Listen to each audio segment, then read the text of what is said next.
As we reported earlier, Hamas has released the bodies of 4 Israeli hostages.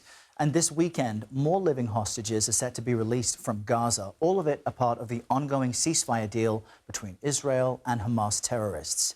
And among those waiting for their relatives to return is Alana Zeitchik. 6 of her family members were taken hostage on October 7th, and they've all since been released except one, her cousin's husband, David Cunio, who still remains in captivity. Alana Zeitchik joins us now from Brooklyn to talk about this. Alana, I really appreciate you speaking with us at such a sensitive and difficult time. Just let us know how your family is doing right now. I think my family, like everyone, is overwhelmed with grief. And in particular, my family are best friends with the Bibas family. They grew up together and lived a few doors down, and were raising children together. So to see them return in coffins is really overwhelming, and we are all just very grief-stricken. I'm completely struck by, seeing their images. These are babies. These are such young kids whose bodies are being returned right now. What, as a family, do you say to each other to try and get through this moment? I think we just express our love and support for each other. I don't think that anyone ever prepared us for these moments. I don't think anyone could be prepared for this. So I think we just try to keep each other strong as best as we can. What was your reaction to the ceasefire deal as it was announced, and now that, as we see so far, it continues to function? My reaction was a bit of hopeful optimism, as a lot of us tend to say. It's the same deal that's been on the table since since last May. And so we've been fighting for this deal to go through for a long time. I am glad to see it moving forward, but it's still very fragile. David and his brother Ariel would not come home until phase 2.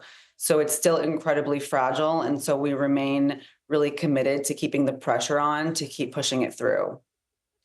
And what are your relatives who were released telling you about their time in captivity? And have you seen or heard any updates on the status of David?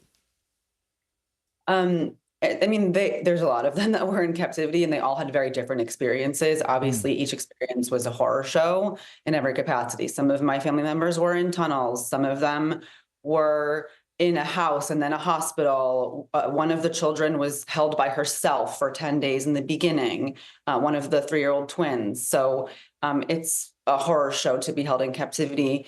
David, we just actually received a sign of life from a returned hostage who was free, who told us that they saw him recently alive. So this has filled my family with a strength that we didn't have before, knowing that he's recently been seen alive.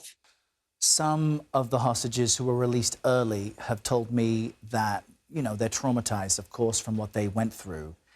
Mm. From your relatives who were released, are they giving you any indication, or from your view, how long will it take for them to return to any sense of psychological normalcy? My cousin Sharon says there's no way until David is home. I don't think that, and I would say that until every single hostage is home, I don't think the healing can actually begin. The children have nightmares. My cousin has PTSD flashbacks of terrorists outside the house. And, there's no scenario in which the healing begins until every single hostage is home. Well, we're encouraged to hear you received at least a sign of life. Alana Zeitchik, thanks so much for sharing your story with us today. Thank you for having me.